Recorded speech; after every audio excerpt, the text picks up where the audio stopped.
शरद पवार यांनी अजितदादांना पुन्हा एकदा धक्का दिला।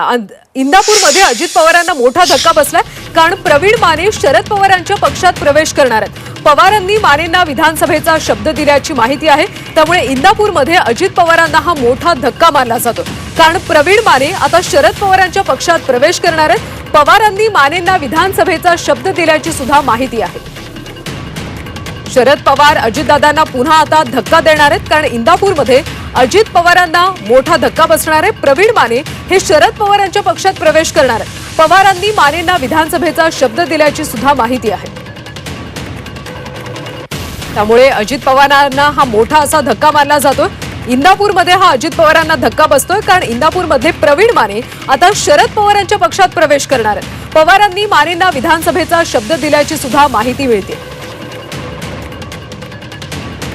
त्यामुळे आता प्रवीण माने शरद पवारांच्या पक्षात नेमका कधी प्रवेश करणार हे पाहणं देखील महत्त्वाचं आहे, आणि मानेंना विधानसभेची उमेदवारी मिळणार का हे देखील पाहणं अतिशय महत्त्वाचं आहे। दरम्यान पवारांनी मानेंना विधानसभा शब्द दिला असल्याची सुद्धा माहिती आहे।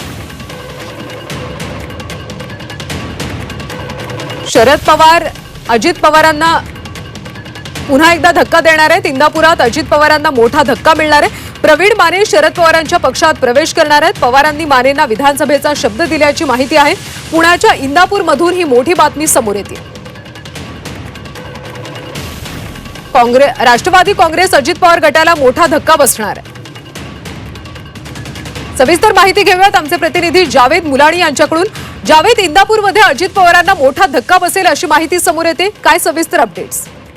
नक्कीच उपमुख्यमंत्री अजित पवार यांनी ज्यावेळेस शरद पवार गट सोडल्यानंतर जी इंदापूर तालुका असेल किंवा बारामती या संपूर्ण भागामध्ये मोठे नेते जे आहेत ते त्यांच्याबरोबर होते। नंतरच्या काळामध्ये शरद पवार यांच्या बाजूने संपूर्ण जे काय आहे ते नेते मंडळी जाताना दिसत आहेत, आणि इंदापूरमध्ये विशेषतः सोनाई उद्योग समूहाचे जे संचालक आहेत आणि युवा चेहरा म्हणून त्यांच्याकडे बघितलं जातं।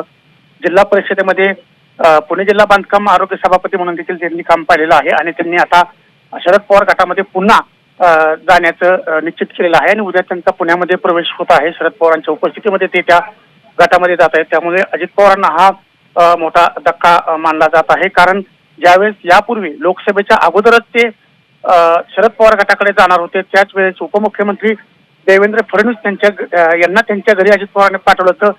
त्यानंतर स्वतः अजित पवार त्यांच्या घरी गेले होते, आणि त्यामुळे अजित पवारांना हा मोठा धक्का मानला जातो। उद्या कशा पद्धतीने पक्षप्रवेश होईल हे पाहणं महत्त्वाचं आहे। धन्यवाद माहितीसाठी।